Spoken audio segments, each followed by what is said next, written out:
right, y'all. So here's something else they don't tell you about spiritual awakening. No one tells you that you are going to have to experience dark night of the soul and ego deaths. And these are two of the most excruciatingly painful things that you will ever go through. And these are necessary because God, source, the universe, uses these experiences to purge you from your old identity, your old belief systems, your old comfort zones, to move you to the new place in your life that you're going to be. So dark night of the soul looks like this. It looks like crisis in your life. Your life is just plunged into crisis. Your sense of stability is gone. It could look like loss of job, loss of income, loss of housing, loss of health, loss of family, friends. Everything that brought you comfort before is no longer there. And since this is spiritually sourced, there's nothing you can naturally do to stop it. And you try everything. You try to fix things, make things right, but all doors are closed to you because this is happening from a spiritual place. And so I want you to imagine the feeling of that. That is excruciatingly painful. It is terrifying. You start to lose your mental health. You think you're crazy, and no one can help you. And as if that is not enough, but wait, there's more. You got an ego death coming.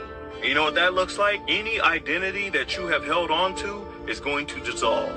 Whoever you thought you were, whatever your belief systems were, your occupation, your personality, what you think about yourself, whoever you identify as is going to dissolve. And that's another excruciating process. But all of this serves a divine purpose because in order for you to truly connect with God, you have to dissolve who you are. You have to dissolve your belief systems, your religious belief systems, the societal and cultural programming that you have. All of that has to go. And so the process of the dark night of the soul and ego death is the burning away of all of that so that you can connect directly to God. And that only happens once you surrender to those two processes.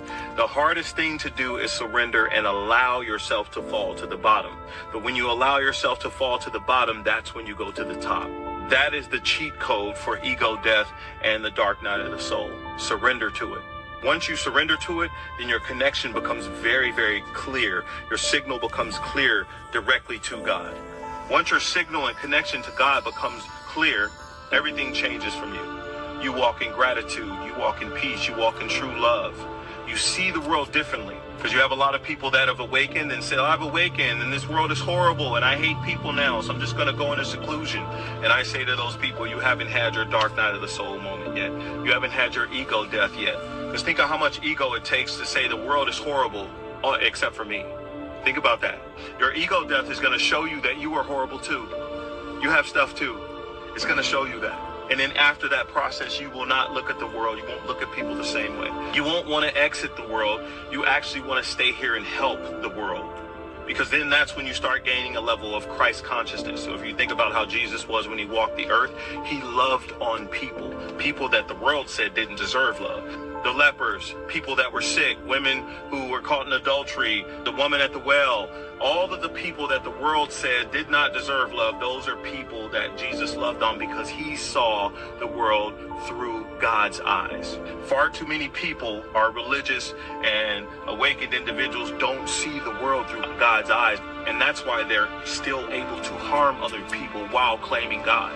The point of your dark night of the soul and your ego death is for you to see the world as God sees it. And when you see the world that way, your language changes from, oh, I hate this place and I hate people, to, yes, I see that this world is dense. How can I use my gifts to make it better? How can I become a light that shines in a dark world?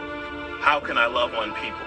So then you start to use your specific gifts to love on people the way that Jesus loved on people, the way that Buddha loved on people, and all of the other awakened individuals.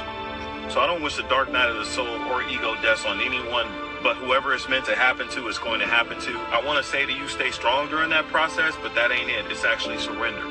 Surrender, fall to the bottom, because when you get to the bottom, that's when you find everything that you need to rise to the top. Top meaning higher level of consciousness, Christ consciousness. So don't give up on yourself. I know it hurts. It's a part of the process. Keep going.